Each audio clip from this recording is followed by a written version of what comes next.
Sa mga nagpaplano po dyan guys, bumili ng special edition po ng Nubia Neo 5 GT. Guys, i-consider nyo po muna itong 5 smartphone na babanggitin ko. Nasa tingin ko, mas sulit po compare po sa may bagong smartphone niya ni Nubia. Unahin na po natin dito guys sa isang smartphone po na hindi naman gaming phone, pero mas malakas po yung performance. Compare nga po sa may Nubia Neo 5 GT Special Edition. Tapos mas mura pa po siya. Ito nga pala guys ang Samsung A37 5G. Nasa around 15,000 lang po yung presyo niya to 20k depende po sa may sale. Pero mas malakas nga po yung processor niya at mas maganda po siya sa may gaming. Maybe iniisip niya wala naman tong liquid cooling itong si Samsung at baka mainit naman siya sa may gaming. Well guys, meron po kami ginawang non-stop gaming sa kanya at hindi kayo mabibigo dito dahil maganda po yung naging performance niya at hindi po siya sobrang uminit. I-upload ko na lang po sa may gaming tech tips guys yung gaming test po na ginawa namin dito sa may A37 5G para po makita niyo yung ibig kong sabihin. Isa pang maganda sa may smartphone na to na lamang nga din po kay Nubia is yung kanyang camera. Tapos alam niyo naman pagdating nga po sa may software, isa rin po si Samsung sa pinakamaganda at meron pong pinakamatagal na Android update na binibigay. Kaya kung more on performance, camera, and software po ang gusto nyo, I think mas okay po si Samsung kaysa po sa may bagong smartphone ni Nubia. Tapos mas mura pa po si Samsung.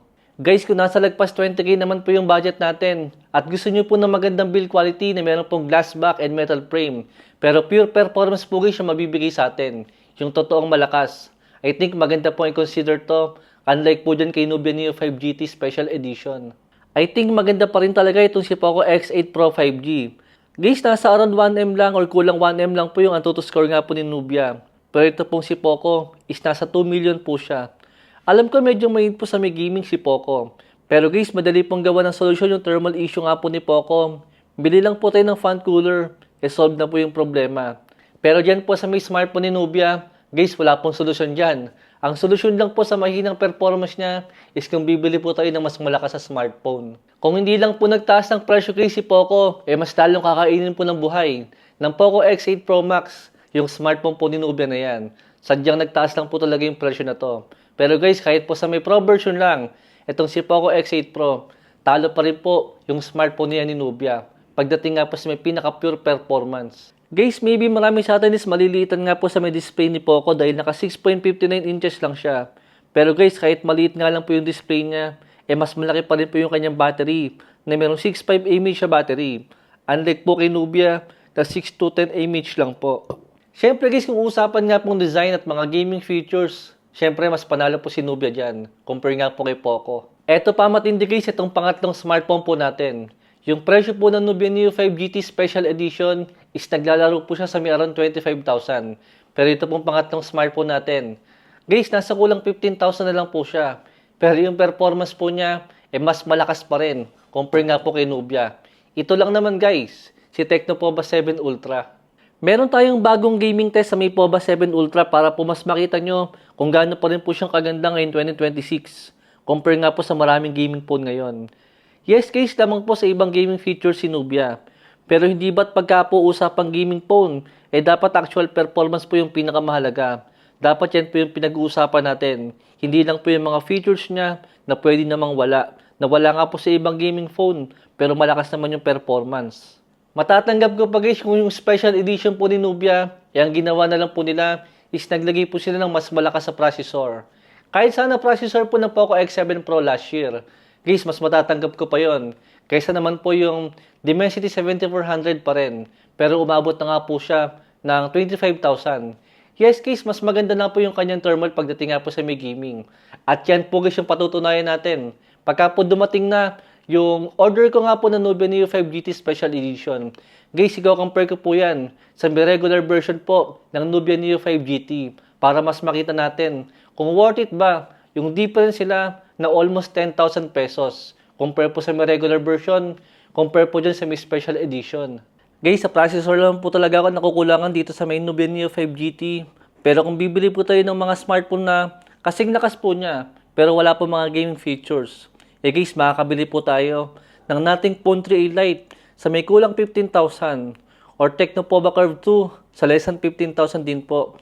Pero mas malaki yung kanyang battery. Ito pong susunod na smartphone natin, actually hindi po ako nagagandahan sa kanya nung review ko po ito dahil meron po mga smartphone na mas maganda sa kanya. Tulad nga po ng Poco X8 Pro na unang labas po niya is nasa around 15,000 lang. Kaya bakit natin itong bibilin? Itong si regular version nga po ng Nubia Neo 5 GT kung meron po mas maganda sa kanya. Pero nung nag-price increase nga po si Poco X8 Pro, sa tingin ko, bigla po naging sulit ang Nubia Neo 5 GT. Ito guys yung regular version lang po niya, yung wala pong fan cooler. Naglalaro po siya guys sa may around 15,000 na presyo. Pero same processor lang po siya guys na merong Dimensity 7400. Same display lang din po na merong AMOLED 144Hz sa refresh rate. Meron din po siyang fan cooler para hindi nga po uminito ng sobra pagka naglalaro. Guys, meron po kami ginagawang follow-up po na gaming test sa may smartphone na to. 12 hours po na gaming test yung ginawa namin. 6 hours po na walang fan cooler at 6 hours po ulit na merong fan cooler. At syempre guys, abangan nyo rin po yung magiging comparison natin sa may special edition saka po sa may regular version para mas makita natin kung alin pa talagang sulit na kulin sa may dalawang smartphone na yan.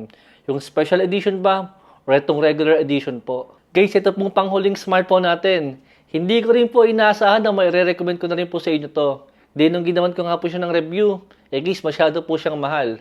Para po sa may around 25,000.